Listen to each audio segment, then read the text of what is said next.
Private schools కు దీటుగా ప్రభుత్వ పాఠశాలలను తీర్చిదిద్దాలని ఏపీ ప్రభుత్వం కృషి చేస్తోంది. అందుకు అనుగుణంగా పాఠశాల భవనాల నిర్మాణాలను చేపట్టింది. అంతేకాకుండా ప్రైవేటు స్కూల్స్ కు ఏమాత్రం తీసిపోకుండా ప్రభుత్వ స్కూల్స్ ఆవరణలో అన్ని సౌకర్యాలను ఏర్పాటు చేస్తోంది. ఇక ఇదే క్రమంలో రాబోయే 4 ఏళ్లలో అంతర్జాతీయ ప్రమాణాలతో స్కూల్స్ నిర్మించి ఉచిత విద్యను నాణ్యతా ప్రమాణాలతో అందిస్తాము అంటున్న మున్సిపల్ శాఖ మంత్రి నారాయణతో మా senior coordinator Muralikrishna face to face.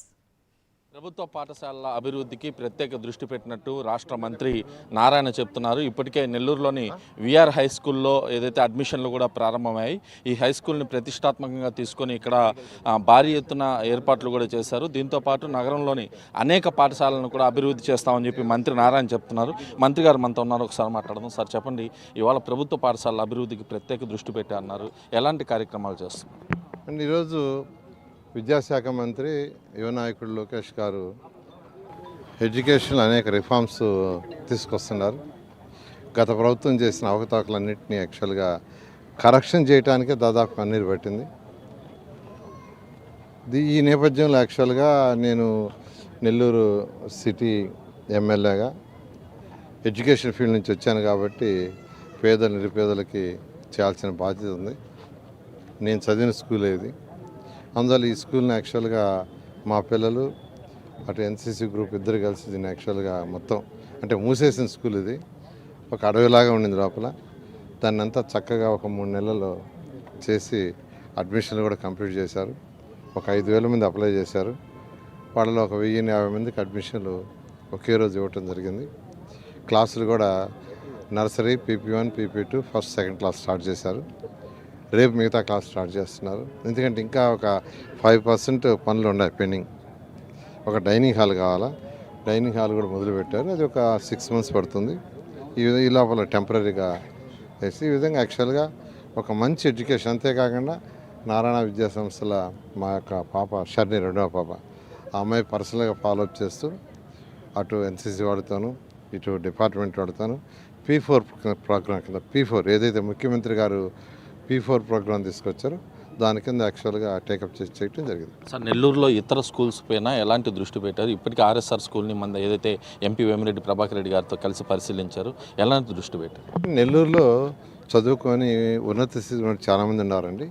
వాళ్ళందరినీ 1 by 1 నేనే కాంటాక్ట్ చేస్తున్నాను. మీ మీడియా పర్సన్ రిక్వెస్ట్ చేస్తున్నాను. నేనే పర్సనల్ కూడా కాంటాక్ట్ చేయదలుచుకున్నాను. డిఎస్ఆర్ కన్స్ట్రక్షన్స్ సుధాకర్ రెడ్డి వాళ్ళ మేనేజ్మెంట్ యాక్చువల్గా వాళ్ళు కూడా వచ్చి చూశారు, నిన్న కూడా వచ్చి చూశారు. వాళ్ళు యాక్చువల్గా మూలాపేటలో ఉన్న స్కూల్ని, గర్ల్స్ హై స్కూల్ ఏదైతే ఉందో దాన్ని కూడా యాక్చువల్గా డెవలప్ చేయడానికి యాక్చువల్గా ప్లాన్ చేశారు. డిసెంబర్ కల్లా గ్రౌండ్ ఫ్లోర్ కంప్లీట్ చేస్తామన్నారు. ప్లే గ్రౌండ్స్ అన్నీ కూడా డిసెంబర్కి కంప్లీట్ చేస్తారు. అదేవిధంగా వేమిరెడ్డి ప్రభాకర్ రెడ్డి గారు ఆర్ఎస్ఆర్ స్కూల్ ఇప్పుడే పోయి వస్తున్న స్కూల్ మొత్తం వారు కూడా వాళ్ళు ఇంజనీర్ని పంపిస్తాను, డిజైన్ చేయించమన్నారు. ఆ విధంగా ఇప్పటికి ఈ 3 స్కూల్స్. అదేవిధంగా మన యొక్క మోడల్ స్కూల్ గుంటబడి అంటారు 48వ డివిజన్లో, దాన్ని కూడా టేకప్ చేసాం. సో విఆర్ హై స్కూల్ తోటే మరొక 3 స్కూల్స్ ఆల్రెడీ టేకప్ చేసి ఇవన్నీ కూడా ఒక 6 నెలల్లో ఒక స్టేజ్కి పూర్తవుతుంది. నెక్స్ట్ అకాడమిక్ ఇయర్కి వచ్చేళ్ళకి నెల్లూరులో 14 హై స్కూల్స్ ఉన్నాయి.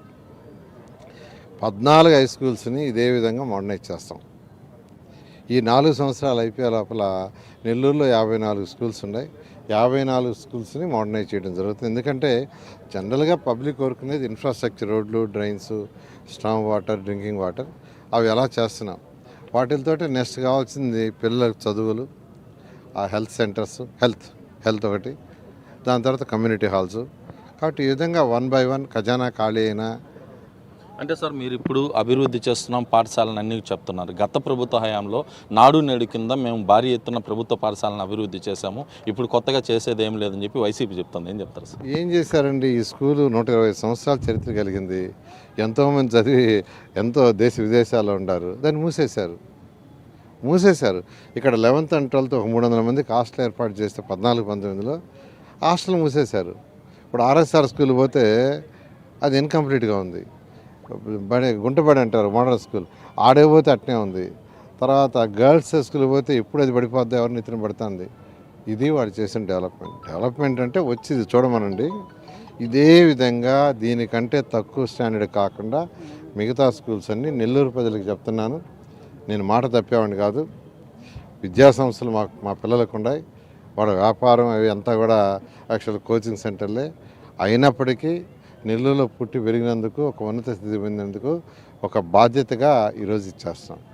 మొత్తం మీద తీసుకుంటే ఏదైతే నెల్లూరులోని విఆర్ కళాశాల ప్రాంగణంలో ఉన్నటువంటి విఆర్సి గ్రౌండ్స్లో కూడా ఏదైతే విఆర్ హై స్కూల్ని సుందరమయంగా కూడా తీర్చిదిద్దారు. దీంతోపాటు నెల్లూరు నగరంతో పాటు అనేక ప్రాంతాల్లో కూడా ఖచ్చితంగా ప్రభుత్వ పాఠశాలలని అభివృద్ధి చేసి తీరుతామని చెప్పి మంత్రి నారాయణ చెప్తున్నారు. మరోవైపు గత ప్రభుత్వ హయాంలో నాడు నేడు కింద పనులు చేశామని చెప్తున్నప్పటికీ కూడా ఎక్కడా ఎలాంటి అభివృద్ధి అయితే జరగలేదు. ఖచ్చితంగా కూటమి ప్రభుత్వ హయాంలో నెల్లూరుతో పాటు రాష్ట్ర వ్యాప్తంగా అన్ని పాఠశాలలను కూడా అభివృద్ధి చేసి తీరుతామని చెప్పి మంత్రి నారాయణ చెప్తున్న పరిస్థితి అయితే ప్రస్తుతం కనిపిస్తుంది. వీడియో